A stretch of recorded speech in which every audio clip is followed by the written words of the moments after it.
Hello everyone, hope you are good. In this video I will show you about how to restore files from the USB drive backup in your Samsung phone.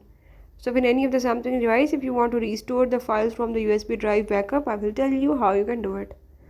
Watch the video till end, follow all the steps, and if you are new here, don't forget to subscribe.